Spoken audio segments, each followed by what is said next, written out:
welcome or welcome back to our exchanges programme. We are thrilled to have CEO of Refugee Resource, Jacqueline Adusei, joining us today. This year's theme for Refugee Week is healing. So Jacqueline will be offering insight into the emotional and mental health impact on refugees and what we can do to help support them. This will be an interactive session, so there'll be polls, there'll be time for discussion and reflection towards the end, as well as a Q&A.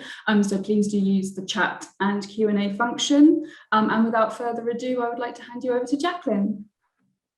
Well, thank you so much, and welcome everybody. And good afternoon for those who don't know me. My name is Jacqueline Adusei. I work for Refugee Resources based in Oxford. I've been there now for about 9 months. So I'm really pleased to be here on this summer's day to talk to you about the work of Refugee Resources, and especially during this Refugee Week. And also how you can help, or how we can all help support and heal refugees and clients. So before I joined Refugee Resources, I led a variety of organisations in the capacity of supporting people. So I do have a background generally around senior management within supporting organisations that support people, particularly vulnerable people.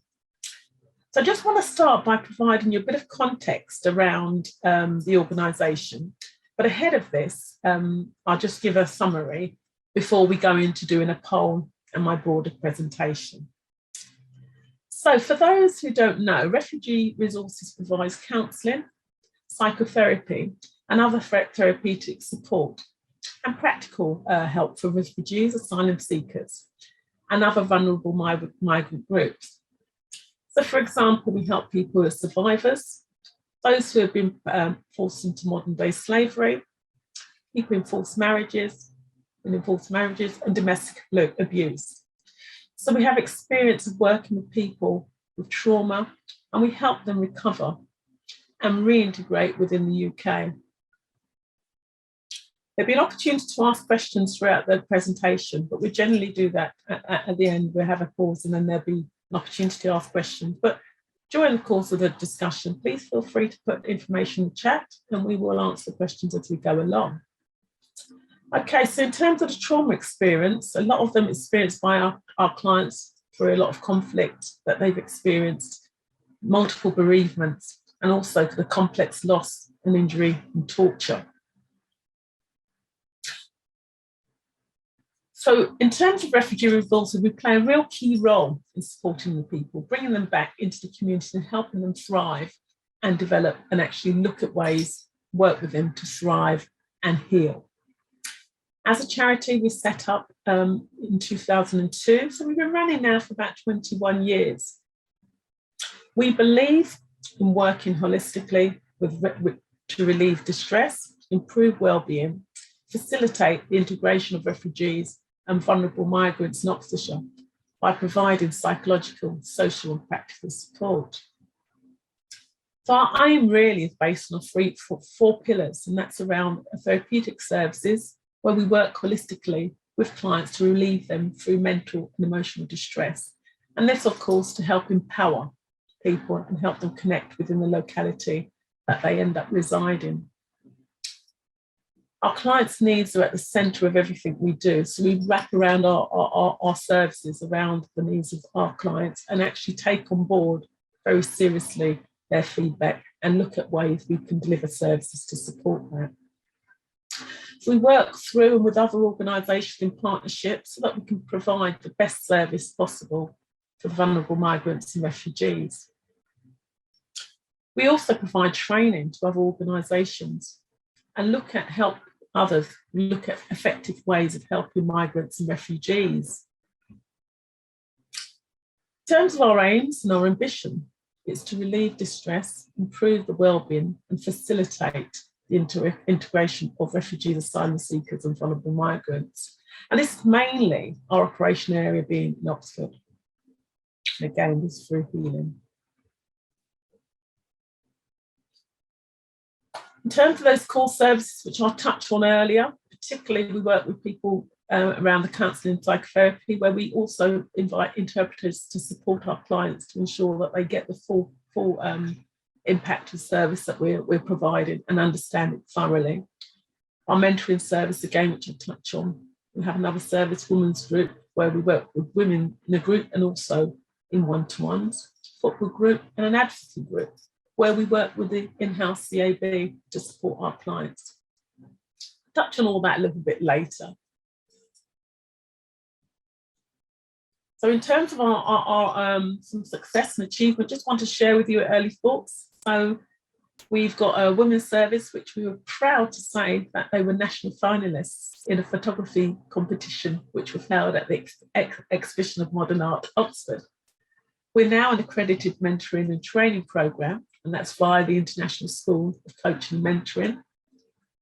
Our social inclusion work that we're doing is going really well, working with asylum seekers, asylum welcome, the CAB, and obviously in partnership with those two. We have a football project, and it's a pilot project which is now still working to serve and support people between 16 and 21. And that's to name just a few things we're doing. I'm going to pause now for a second and do a bit of a poll, just to sort of get juices flowing to understand, you know, where we are in terms of our knowledge in this sector of refugees and the context of that. So I'm going to invite Katrina to support me with a poll. Great, well, thank you. As we go through, I think we're going to review and reveal some of the questions, the answers through the discussion. So as you probably can see from some of the questions, we are operating in a really extremely difficult, challenging times. For us at Refugee Resources, quite financially challenging times as well. But again, we are not going to deter. We'll continue with our mission to ensure that we build on the success of those previous successes I shared with you. We remain committed to working with refugees and vulnerable clients, and we will be continuing to do that in order to help people heal. We continue to champion and flag our voice around advocacy. We want to make sure that support for those who are fleeing persecution or for whatever reason, that we advocate on behalf of them to ensure that they get a good service when they arrive. We're trying to ensure that we combat all the inequality and social exclusion that many of the refugees and migrants face during these challenging times. We continue to work with our clients to be inclusive and ensure that we are open and working in line with some of the things that they need. Again, amidst the political debates, which you might have heard many of, you know, we are having a lot of challenges in terms of for people facing asylum and refugees.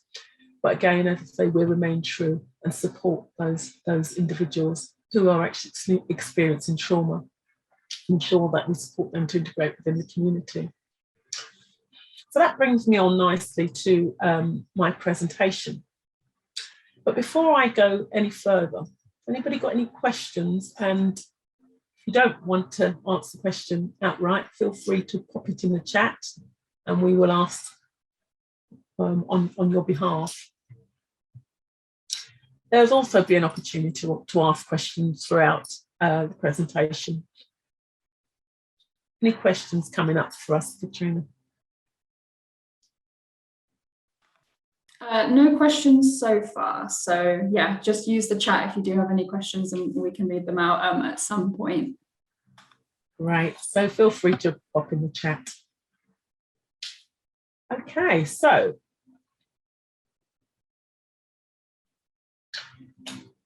in terms of the current situation, many of you would have heard, okay, there was a war in, this is the situation as of June 2022, the war in Ukraine. And we've got almost 5 million people who have left Ukraine, with another 8 million who are displaced within Ukraine.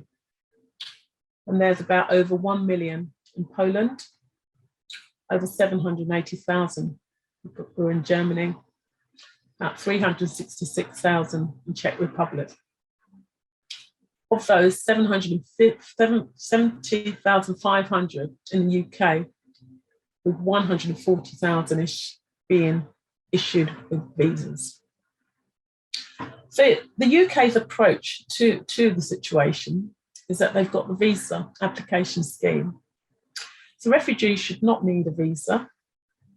Family visa scheme is for people in Ukraine with immediate or extended family in UK. There's also the Ukraine sponsorship scheme, and that's Homes for Ukraine, where named sponsors can provide accommodation for a minimum of 6 months. With these schemes, it allows people to stay in the UK for up to 3 years. They can work, access healthcare, school, and welfare.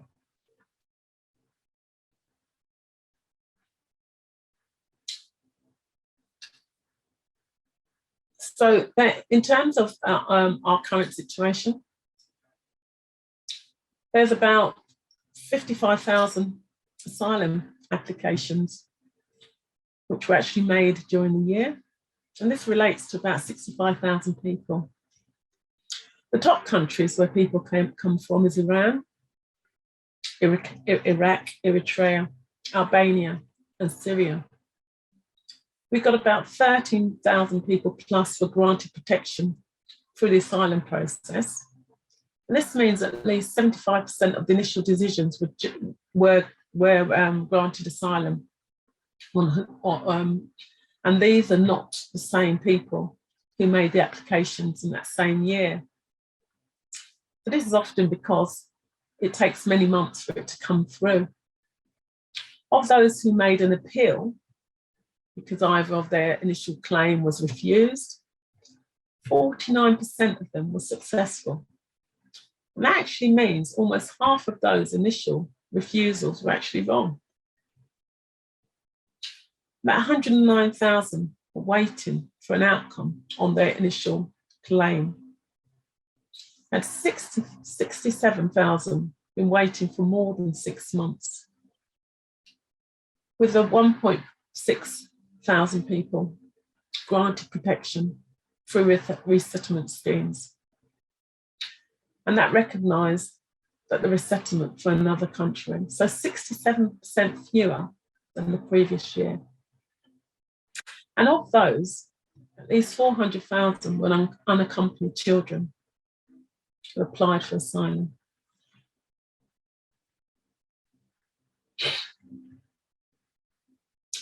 So in terms of the refugees in UK, the asylum seekers, they receive support in the UK, but they can't work. In most of the cases, it's very rare and exceptional they can work. So they have to survive on less than £6, say, a day.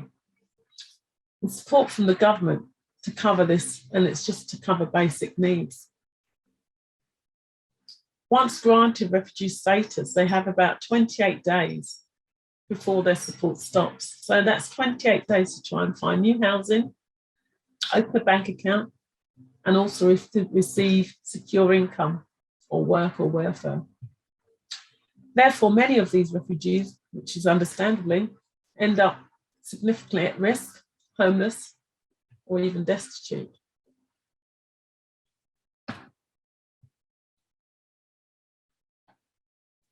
I'm going to pause for a moment here. Just get some questions from the audience. Any questions on some of the things that have been shared? Any surprises? Anything that resonated? Any questions?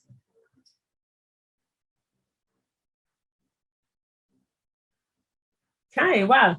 I've got a silent audience today. Or is it that you'll wait till the end, which is fine? Okay, so moving on.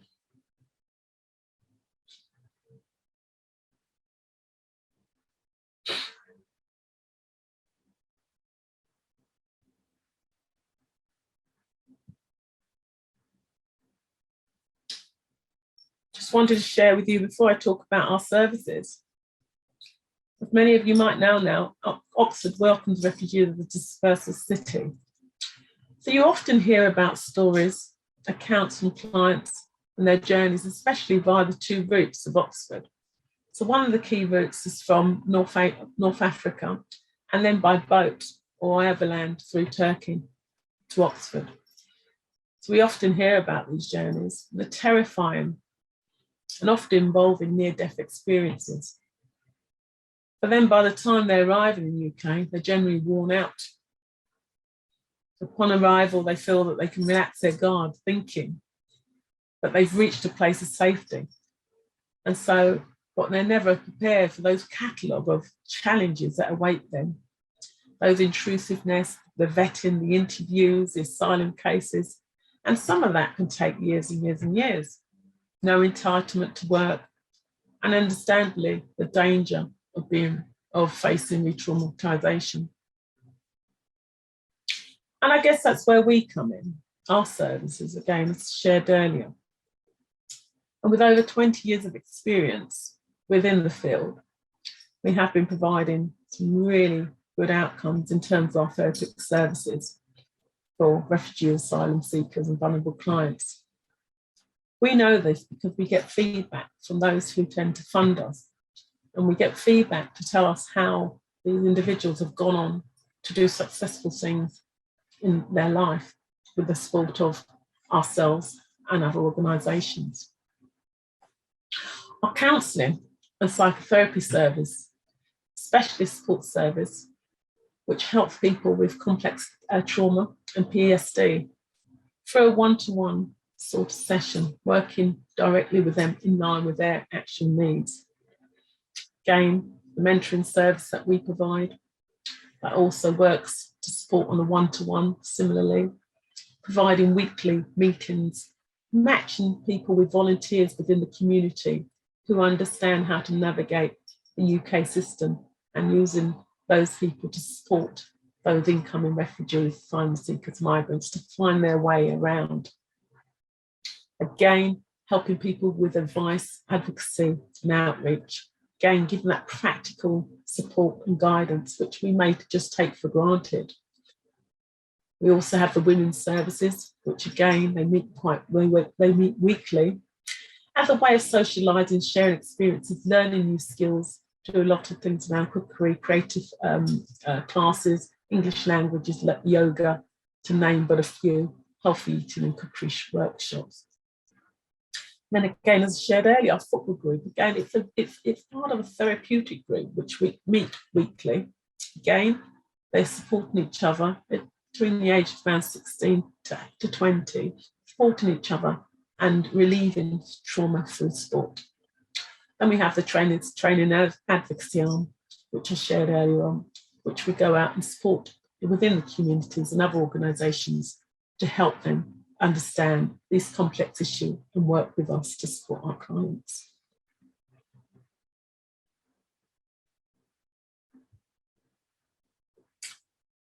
In terms of our impact, say it's been pretty significant. Over the last year, until March 22, we've worked with about 249 clients, and that will be from about over 45 countries.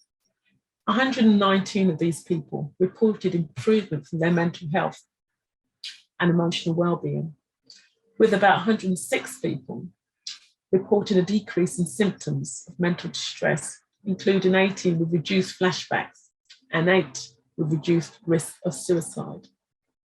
About 94 people reported improved social connections, and again talked about the women's group in the football, with 117 people reporting feeling more empowered to address issues affecting their own lives. About 106 people feeling supported to be able to deal with practical issues without being handholded or the support of a mentor or other, which is pretty significant.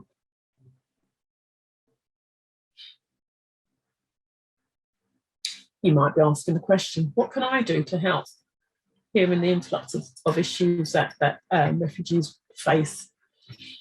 Well, you could learn more about the situation regarding refugees in the UK, especially behind those headlines, which we hear these sensational headlines, and I wouldn't name the papers, but you do see a lot of those sensational headlines around refugees, plights, negative, positive, and for good sources of information, you can actually go to Refugee Council. I've shared the link there for those who don't know, and also Refugee Action is another good place to get the real information on the real situation. You can also read books. There are some really good books out there. The Lighthouse Sky, which I've listed there as well, My Journey to Safety as a Child Refugee by Gawali Pastali. That's a really good book. And again, In War from Afghanistan. I've listed them there. Please feel free to take a note of them.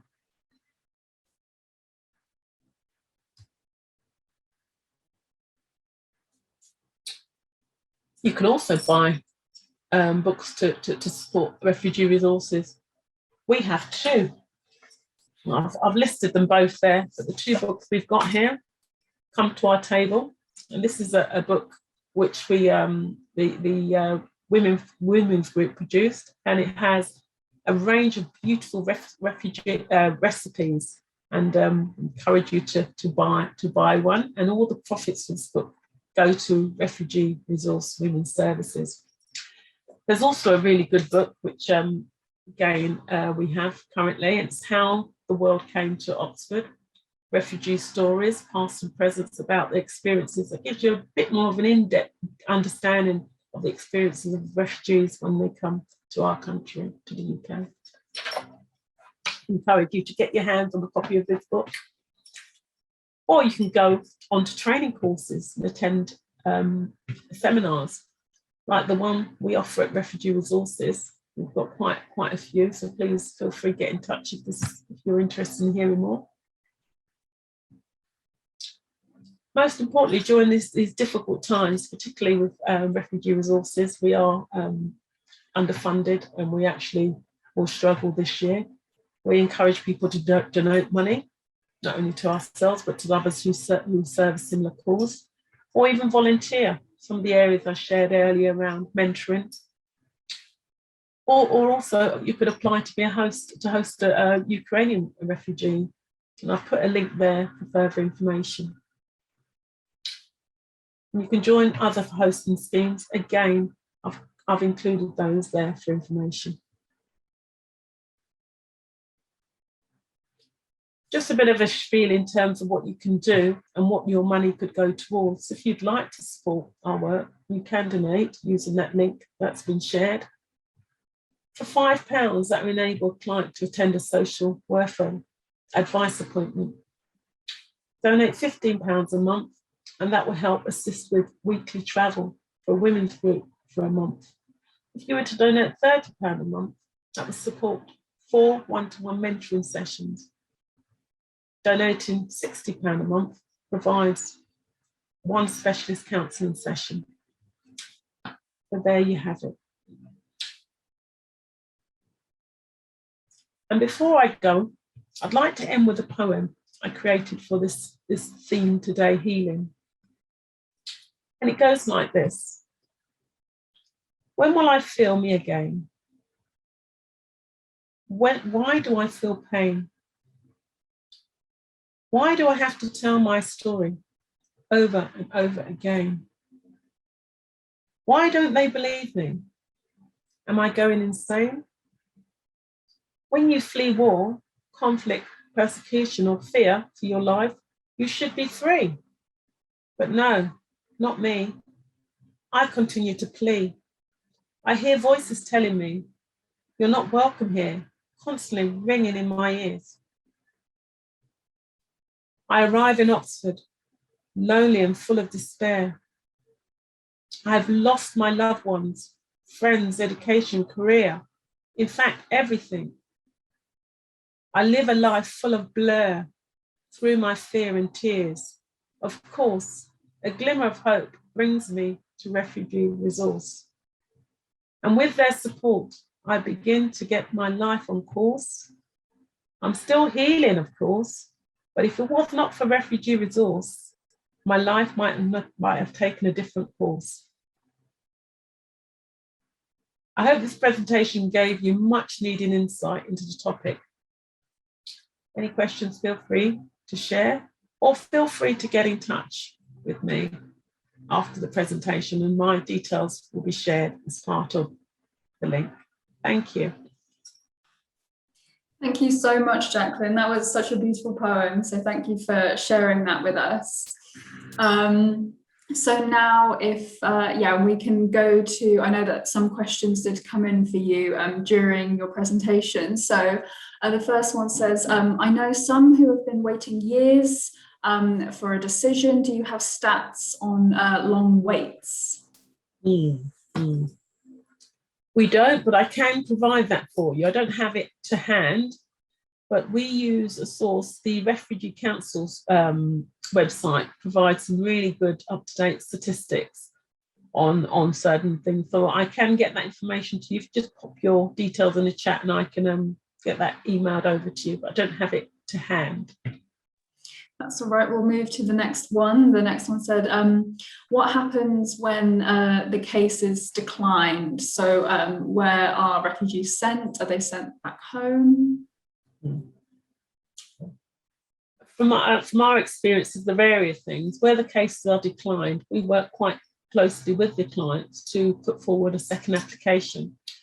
And as I shared with you in the statistics, a lot of them on second application, they do receive a granted leave to remain. What tends to happen, what we know, is by the time the refugee or asylum seeker is interviewed by the Home Office for their application, they're actually in a position of trauma and find it quite difficult at times to articulate their case, and are constantly maybe been told they're lying or otherwise. And by the time they get their act together and really work out how the system works, actually working with individuals and specialists and professionals, then they can put forward a second application, and most of the time that is successful. Now, in terms of the decision where they're based, it's based on an individual basis, really. It could be that they will remain where they are, where the second application is being processed, or it could be that they're put in detention, depending on what the situation is. Each one, it depends on its own merit. Someone asked, do we know the general waiting time? Okay. I'm guessing citizenship or settlement status. So in terms of the general waiting time, for most of the service, you will need to be referred. So you'll be referred through CAB or other partners, the local authority, etc. We do have a longer waiting list for our counselling and psychotherapy service.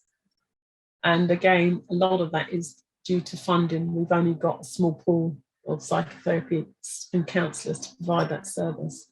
So we are looking at how we can grow that to be able to provide to more and actually try and reduce that long waiting list which currently presents. Great. And we have clarification on the acronym. So it's IRCs are Immigration Removal Centres. So if I just read the question again for you, Jacqueline. So I support women within immigration detention. A lot of the ladies have complex needs and have experienced multiple forms of abuse and trafficking. Can Refugee Resource provide services within immigration retention centres, or is it community only? Okay, thank you for clarifying that. And it's more to do for the audience, really, so that everyone can get a full flavour of what we're discussing. So in terms of refugee resources, we provide generally at the moment for those who are based in Oxfordshire and surrounding areas. So it wouldn't be that. It'd be worthwhile having a conversation about seeing whether there's any mileage or appetite for us to do some partnering work if that opportunity arises. Yeah. Okay, and we have another one that says, do we know how many settled refugees are kinship carers, and do they have any support if they are? Do we know how many? How many are kinship carers, and do they have any support if they are? Right. So I don't have the statistics, but in terms of the ones that we would support, we work with, there will be support for our kinship carers, and that's through, again, referral for our normal referral routes.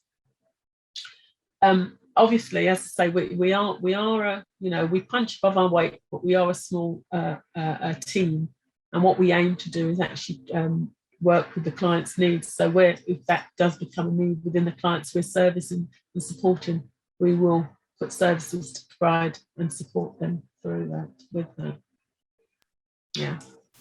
And we have another one said, how do you recruit appropriate mentors from the community? Are there certain criteria you look for in order to make a suitable match? Okay, so all our mentors are thoroughly vetted. We also make sure that we do CRBs with our mentors and ensure that they have to undergo a training with refugee resources how to be a mentor. So it's not just we take on somebody and because we look at things like professional boundaries and how to work effectively and support those individuals. So we've got a host of information around that on our website, and we're always looking for new mentors. So if anyone's interested, please feel free to get in touch. But there is a thorough vetting process, and quite rightly so, because some of the clients that we work with are extremely vulnerable. We want to make sure that they're being given a very good service and not feel exploited or mistreated in any way. So very thorough service and training to support that, and regular check-ins by our mentoring coordinator as to how the relationship's going. Okay, and we have another question that said, I'm wondering if you can tell us what you think about the situation about sending refugees to Rwanda. They're finding it difficult to find more details online. Well, naturally, speaking on behalf of Refugee Resource, we're so disgusted by that. We don't believe that there should be a two-tier system where certain individuals, certain migrants are being sent to Rwanda, and as I shared before, others can actually access systems through the UK. I think it's discriminatory, it's against the convention, and it's something that we don't support.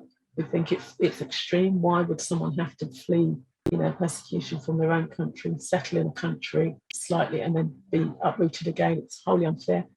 Don't tend to do that with any other type of migrants, and there is with it some sort of there are sort of traits of racial bias within that.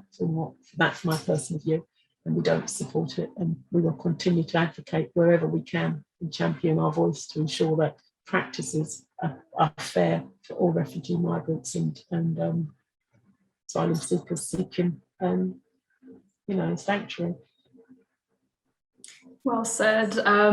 We have another one, and what are the main issues are you finding that people from Ukraine what are the main what main issues are you finding from people coming from the UK from Ukraine to the UK are experiencing? Okay, so I guess it's settling, and any individual shared within the poem fleeing persecution, it's having to resettle a different country away from family and friends, and actually not understanding our system, so being handholded. We are aware that we, as part of a hosting arrangement that's been set up, and our partners, Asylum Welcome, working quite closely on that. We are getting feedback that the hosts, some of the host relationships are beginning to break down, and that's not because the host is not doing what they're doing, or the refugee asylum seeker has issues. It's just trying to understand and navigate those systems and those complexities around resettling in a different country.